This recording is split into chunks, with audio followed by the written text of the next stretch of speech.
Hey, what's up guys? Jam here. Today I want to bring you a brand new video. It's pretty new, not really new, but it's more updated, I guess you could say, to my current Gravekeepers list because this is my pretty much my favorite deck that I like to play.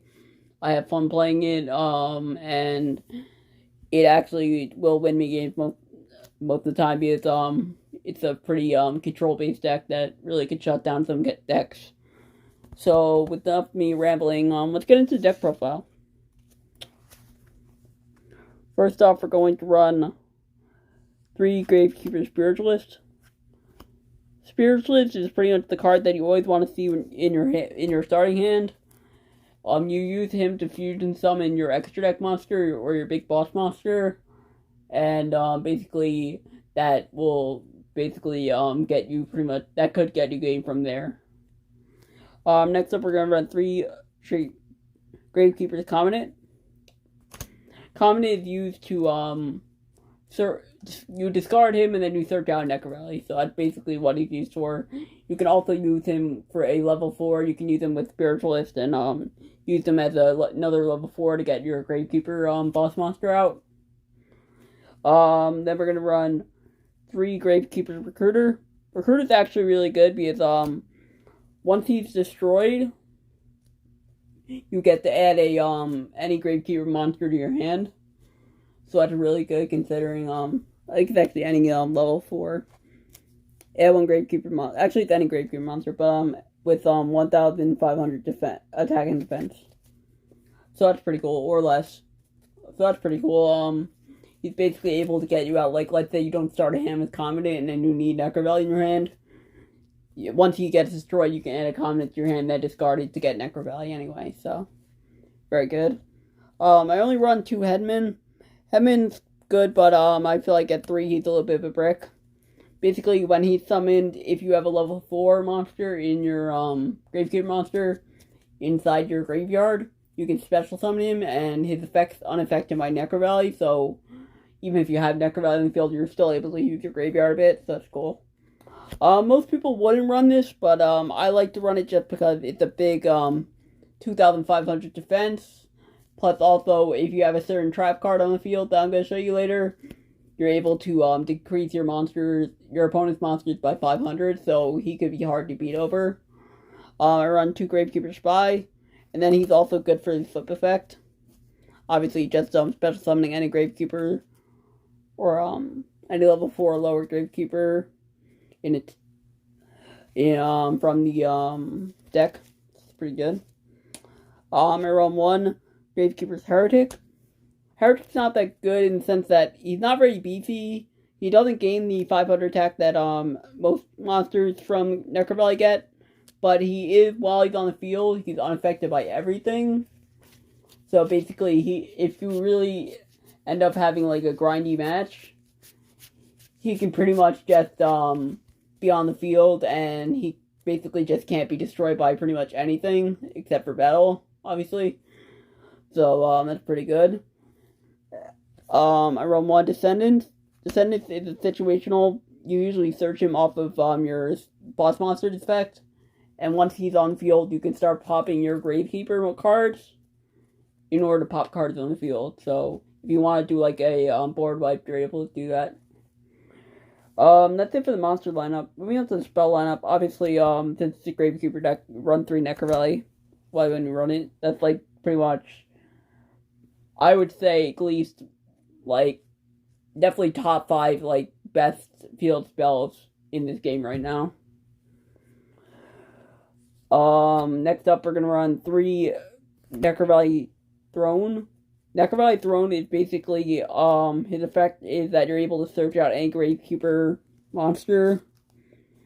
So that's basically, his searcher effect, but also it's the effect where you get to normal summon twice per turn. That comes in handy every now and then, but usually you use that card for the, searcher effect. Next up, we're gonna run, this works out with our combos, Hidden Temples of the Necro Valley. Basically, what your combo is going to be is that you need to have Necro Valley get your boss monster onto the field, then play this card, and basically your opponent is totally screwed. unless they get rid of this card, because they can't special summon anything besides gravekeeper monsters, and 90% of the time, like 99% of the time, your opponent's not going to be playing, you're not going to be playing a mirror match. Nobody plays gravekeepers, really. Anyway, like competitively at least. And luckily off the ban list, for the last gravekeeper card in the spells area is 3 royal tributes. I usually like to side it out in game 2. I like to side out the royal tributes because usually they're pretty useless on if you draw into them on going second. But this pretty much if you get this and Neck Rally, then you're able to at least get your boss monster on the field. That could be game sometime, because what this does is basically everybody discards any monsters in their hand. So not only do you send all your monsters, your opponent's monsters, to the graveyard, which is really good because if you have Necro Valley, which you need in order to activate this, they're probably not getting them back. And then also, it allows you to, it forces your opponent to reveal their hands to you, so you at least know what you're up against, or what your, what kind of, negations and whatnot they have, so that's pretty good. So you can play around that. So, that's very good. For the spell lineup, there aren't Necro Valley. We're gonna run 3 Super Polys. Super Poly's just Super Poly, why wouldn't run it? And then 2 Allure Darkness for draw power. They're all pretty much dark except for Covenant. I don't know why that card's not dark. That for some reason they made that Earth monster, so I don't know why they did that, but I'm just gonna be done complaining about it. But next up for the trap lineup, we do run 1 Necro Valley Temple. Basically, when you get this card out on the field, you're able to recycle your Necro Valley. So basically, if your Necro Valley leaves the field and you have it in your graveyard, and you have this card on the field, you can just bounce it right back to the field zone and activate it again. So basically, it's a way to recur your Necro Valley, and also, the quick good effect is that when you have a Necro Valley and a monster on the field, you're basically allowed to minus your opponent's monsters by 500 attack, so that's pretty good. And then for the next Gravekeeper card, we have 2 Necro Valley Tombs. These are just free negates. If you have Necro Valley and a Necro Valley monster on the field, basically you can just negate anything. For more negation power, because we really do need negation power, we're going to run 3 Solemn Strikes. And the last thing for the control aspect of the deck is we run 3. There can only be 1. Basically, the only monster that you really need on your field that's very helpful is Gravekeeper's Supernaturalist, your boss monster. So basically, if you get him, or Gravekeeper's Supernaturalist. God, why did I say that? But basically, if you get him out on the field and you're able to flip this card, that could be just like game right there. If you really, because you're stalling out everybody, and then also your Necro Valley can't be destroyed due to his effect, all that. So that's pretty good. Moving on to the extra deck, we run 3 Gravekeeper Supernaturalist. This card is pretty much like one of the best boss monsters that I've seen come out in a pretty long time. He's so easy to summon. He protects Necro Valley. He can't be destroyed by card effects. And basically, once per turn, you could activate his effect. And then on your end phase, you're able to search out pretty much any Necro Valley or Gravekeeper card and add to your hand. So he's good for that. Also, he's good for that, and he also helps you set up your plays for maybe next turn. So that's really good. The Link, we run 1 Wee Witch Apprentice. Every now and then she comes up. Just the easy generic dark monster that you can get out. 1 Beat Caught from the Underworld.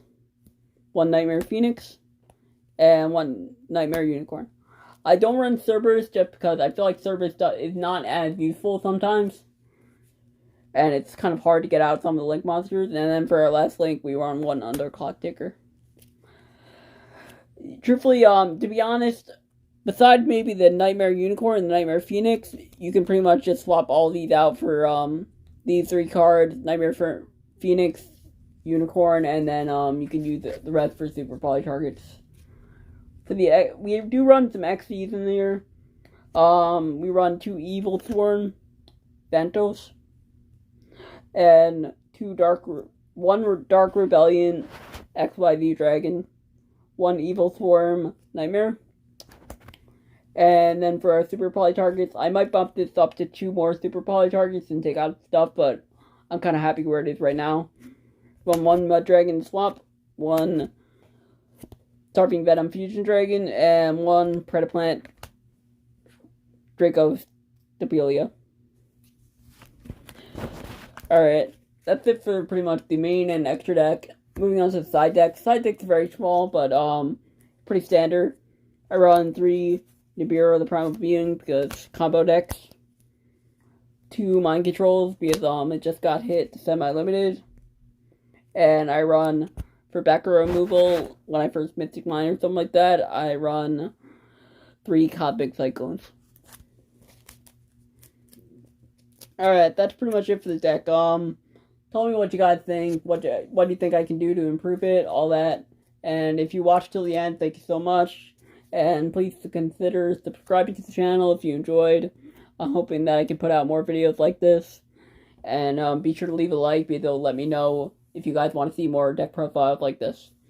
Anyway, that's pretty much it. See you guys next time. Bye.